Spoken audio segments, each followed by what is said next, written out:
point in the second half where Rob went in the lane and scored, you turned to your guys on the bench and you said, that's random basketball.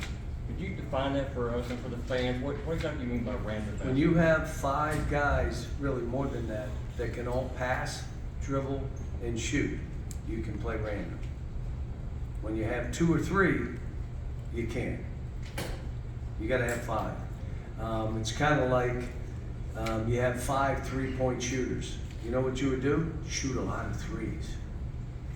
And so I even said it after the game. You know, we played random the whole second half. Ran 2 or 3 things. Everything else was random. And random is we are spacing the court and we're playing off of one another. That's random basketball. So spacing wide, there's actions that'll happen, 3 guys together, 2 guys together. So Back left. Defensive effort tonight seemed really solid. Obviously, Reed, though, played really well, too. What did you like about his ability to disrupt New Mexico State? he and Rob, I mean, DJ played good defense too. He just wasn't as disruptive. Reed and Robert both. You have 2 guards. You have 3 that can guard the ball. That's a really good sign. Because if you can't guard the ball, you can't play. You can't. Your defense is done before you start. We guarded the ball pretty good, but those 2 are really disruptive. Reed played great. Did good stuff. Robert played. Robert has 2 or 3. Like, what in the world? But as long as it's not 5 or 6. If it's 5 or 6, I'm gonna have to take him out. I told him I'm fine with 1 or 2 because he can't help himself. But I'll tell you that he creates space for himself and his teammates as good as anybody I've coached. All 3 of those guys, especially Reed and Rob, it seemed like really pressured the ball on the ball, reaching in a lot. What gives you the confidence to let them do that without fouling? Because we got 7-footers on the way who will be in the lane, and if you try to beat us on a dribble, we'll have a big guy in there.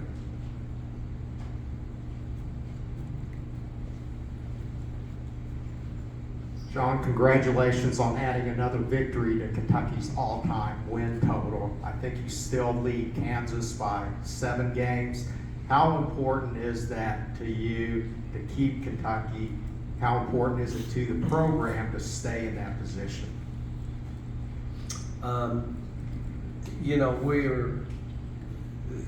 I'm trying to get these kids to take all that kind of stuff off their plate and just learn to play. Here's my new, that I've been riding real hard because of all these young kids. We're trying to help them develop habits and not break old habits. They're there. We're just trying to make these new habits be more dominant than those old habits. That's Justin spinning. Like spinning, you can't spin like that.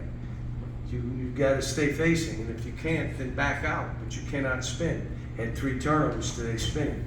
So, but that happens in these games, and the more that you put on their plate, the less they can play random, because random means you got to be really unselfish. Can't have one guy trying to dribble it 12 times. Yeah, we want to do that. We want our fans to take pride in what we've been able to do. See, the other side of it is I don't want them to have to compete with a 5-year period that was like maybe never done before and then try to compete against that or compete against something else. Let's just compete against ourselves and let's see how good we can be. Now, I come back to we rebounded today because the guards rebounded. Robert got 5, Reed had 5, Antonio stuck his nose in there a few times, and it's going to be who we're going to have to be. Last year we had one of the best rebounders in a generation. Like, we may never see that in our lifetime again, what we saw for the 2 years that Oscar was here. Now we got to do it a little different. One, we got to block out. And that means everybody. And that means we got to gang rebound, stuff like that. So I kind of walked around your question, but yeah, we want to do that for the fans, but I'm trying to get us to think about us playing against ourselves. How good can we be? How do we get these other habits to be the dominant habits that we're trying to play with? Cal, Coach Hooten said that you guys were pretty amazing in transition, and that one of the reasons he thought you were so dangerous was that most of the time you plan on one or two guys who can bring the ball up, but you guys have so many different options to push it. Yeah, we the way we practice, the people that have watched us, it's you're getting in shape by how we're playing, and a lot of our drills are you got to sprint. You're not running. Robert took off one time and went down the right side. We threw it to him, shot a layup. You think about it. Boom, boom, up, layup. And their whole bench was screaming. And so we can play that way, but you got to really run. And you ready? You got to throw it to them when they run. If you don't throw it to them, they won't run. They'll stop running. So, you know, every team we play, like even this team came in New Mexico State in the first half, kept themselves hanging around.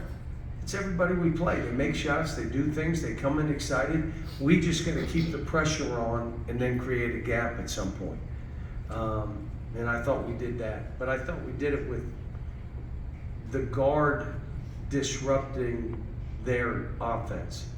The guards, Reed, Robert, even DJ. DJ did a good job in the pick and roll defense. But Rob was kind of blowing things up. You know what I'm saying? Jumping high side.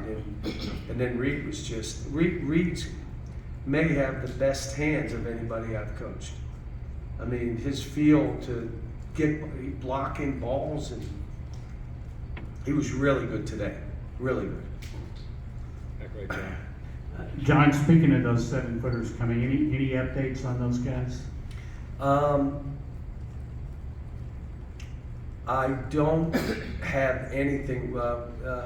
Adu has he had a headache, so it'll be a day-to-day thing with him. And now, you know, going through the process with Z, but he was sick 4 days. This kid lost 10 pounds. Are you kidding me? I mean, I'm saying, you got buzzard luck, kid. I mean, now, so whether he'd be eligible or not, I don't know if he could play Friday. He didn't practice for 5-6 days. I think Aaron is ahead of Uganda by 2 weeks. Now, what does that mean? I don't know, but he's ahead of him. He's jumping and doing stuff. He's probably still probably a week, 2 weeks away from trying to, you know, practice and be with us. John, with all the new guys you have, was there a point earlier in the year where you said we will be a random team next year and you went out and recruited to that? No, I recruit the best players we can get, and then we figure out how we're going to play. And this is a crazy one. There's not one way to do this. So you got to do it this way. There's not one way. You look at your team and you say, what's the best way for them to play? And normally, you guys know it takes me time. We had Toronto, so I had a head start. I had a little look at this and how we're trying to do this. I like 5 out. Why didn't you do it last year? What would that have meant? Oscar's out. Say it? Oscar's on that. Oscar's out there. Now, you know who led us in assist? You watching the game? Trey did. Oscar wasn't that guy. Oscar, historical rebounding, we'll never see again. Now we're different, so we'll play different. How about that? I mean, it's just what we do every year. We have a new team and we try to figure it out as we go. What I like is these guys are trying and will listen and will coach. And then I told the staff, they're going to do whatever we tell them. It's unbelievable. So let's make sure we're telling them the right thing, because they're doing what we're saying. And they're trying. And we got some dogs. One or two more, Ryan. I said at the beginning of the game, when I was just, you can't do this. Antonio didn't get any looks for 6 minutes, 5 minutes. He can't. He's too good a shooter. That means someone drive down and find him. We don't have to run plays. He'll move to get free, but you got to keep an eye on him. So, but again, we only had 6 turnovers, guys. And we're playing fast. And 3 were by one guy. Think of that. Why? All these guys can dribble, pass, and shoot. You're not going to have a whole lot of turnovers if that you have 2 that the ball squirts out. We don't have that, and that's why we'll do it. And that's a team, and I know Coach is just getting started with them, but that's a team that is disruptive. They try to deny wings. They try to do different things to be disruptive. That's his history. Last year, his team was in the top 3% defensively, like holding people to ridiculous numbers. So he's going to do that where he is now. Just going to take him time. Cal, you kind of touched on a little bit in this last answer, but with having so many guys who can dribble, pass, and shoot, and the way that you guys seem to be able to heat up so quickly offensively, do you think this team has potential to be one of the best offensive teams that you've had here? The 2012 team was pretty good offensively. I didn't say the 15 best. I said one of the best. Yeah, I say they're one of the best. All right, Aaron, last question. John, with Reed being a legacy player, it feels like every time he touches. Say it again. With Reed being the legacy player that he is, it seems like every time he touches the ball, the crowd kind of buzzes. Could you just talk about the impact that has on this building? And Were you guys watching the game? Do you know what adjustment I made at halftime? I love this because you guys have no idea yet. You will tell me how to coach and what I should be doing and all that stuff, right? So what adjustment did I make in the second half? I love this. I'm not going to tell you. It was a tweak.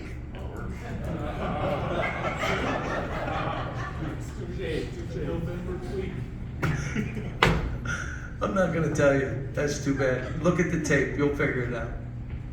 Thanks, Phil. I got to go do this radio.